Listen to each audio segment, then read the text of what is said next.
Feel me?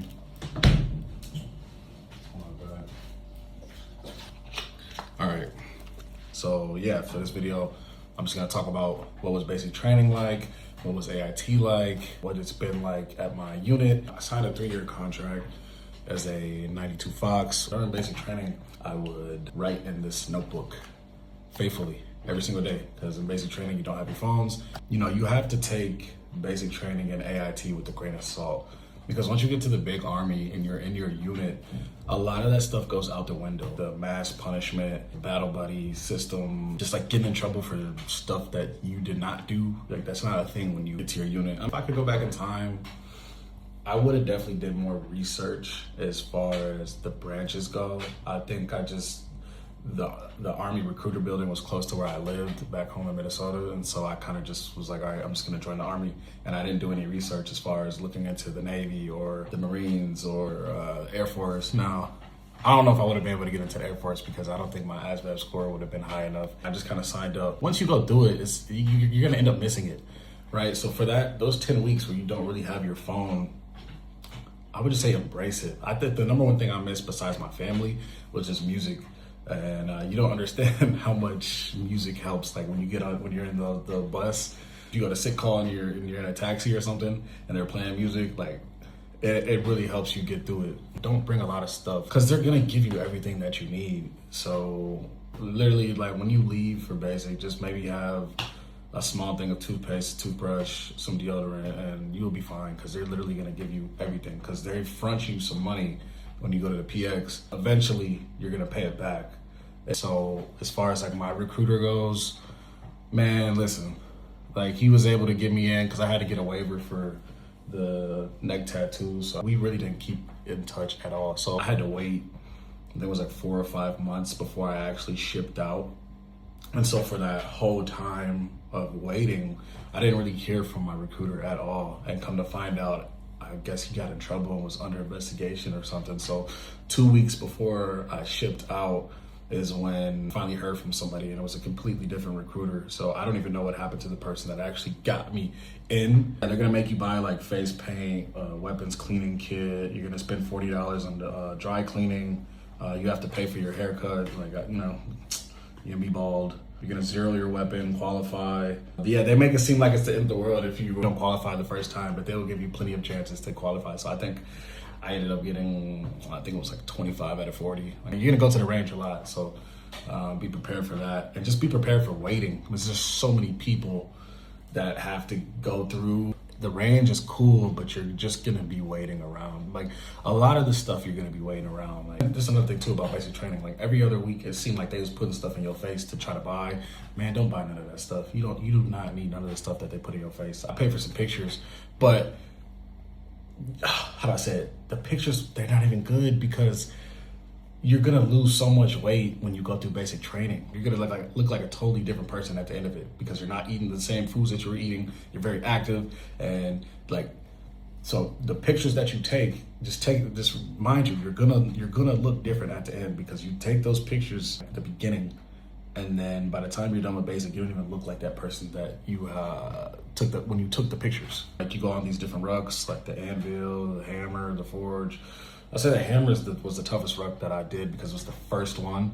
And so when you're not used to having all that weight carrying your weapon and you're just rucking, like, and you've never done it before, like, it's not as easy as it might sound. I didn't come in to basic with different boots. I was wearing the boots that everybody has, the standard ones, and they are horrible for your feet. But I made it through the whole experience wearing the original OG boots. And then like fire guard. See, that's what I'm saying. Listen, there's so many things that happen during basic and AIT that just does not apply when you get to the big army. There's no fire guard every night. Cover me while I move, battle buddy. I got you covered. You know what I'm saying? Weapons on safe, moving on safe. Like, you gotta say that stuff. That was cool. That's what I'm saying. Listen, you're gonna look back and you're gonna miss it. I promise you, because like when you're going through it, it kind of sucks, but like you're gonna miss the experience of just like being with completely random people, and you all just have to like, you become like family pretty much. Like, I still keep in touch with a lot of people from basic, like eating MREs together, you're going on rugs, you're sleeping in your foxhole, like you're doing Nick at night. Then the weather is very bipolar. I was in Fort Jackson At the time too, when I had went, it was still cold, yo, because I left in January. So when we was out doing them rucks and sleeping in the foxholes, it was cold, man. Things that annoyed me was like not flushing the toilet or keeping your area clean, not covering your mouth when you cough, not using deodorant or showering, farting in formation, talking in formation, people not doing their fire guard shifts, sitting on your bed without asking. Why are you on my bed? You didn't even ask. And then for the most part, like my AFT scores was decent. You know what I mean? I think the first one I got a 409, jumped up to a 453, and then I got a 470. So that's kind of where I'm at as far as my AFT score goes. Oh yeah, you get to throw grenades, so that was cool. But again, all this stuff just takes time. Like I just remember being in line and it just took forever. So be prepared for just hurry up and wait. Stand fast. Yeah, proper grip, twist, pull, pin, sneak a peek, strike a pose, frag out. Like, forwards to me was the easiest thing because it's 10 miles there, 10 miles back.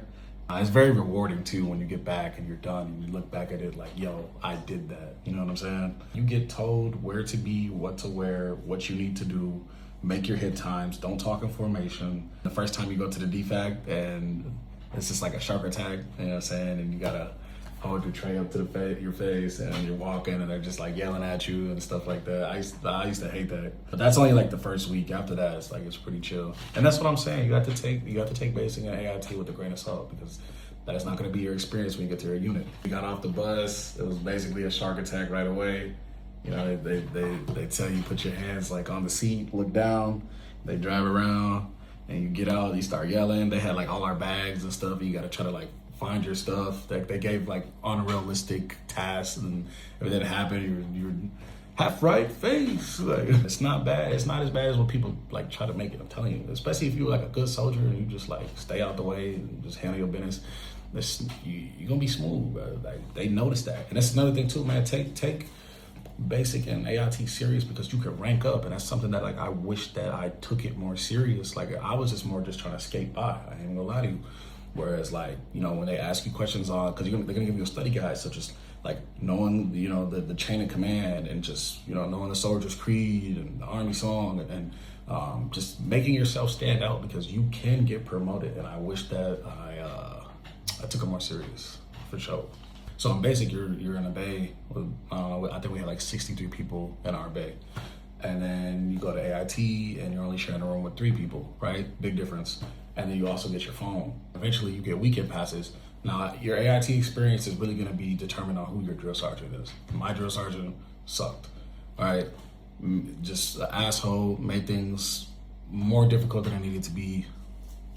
It is what it is. You're gonna get through it, and then you get to your unit, and then you have your freedom and you're able to do what you do. So I got lucky because I'm in Europe, right? So I'm looking at it like this. I'm getting paid to live in Germany, right?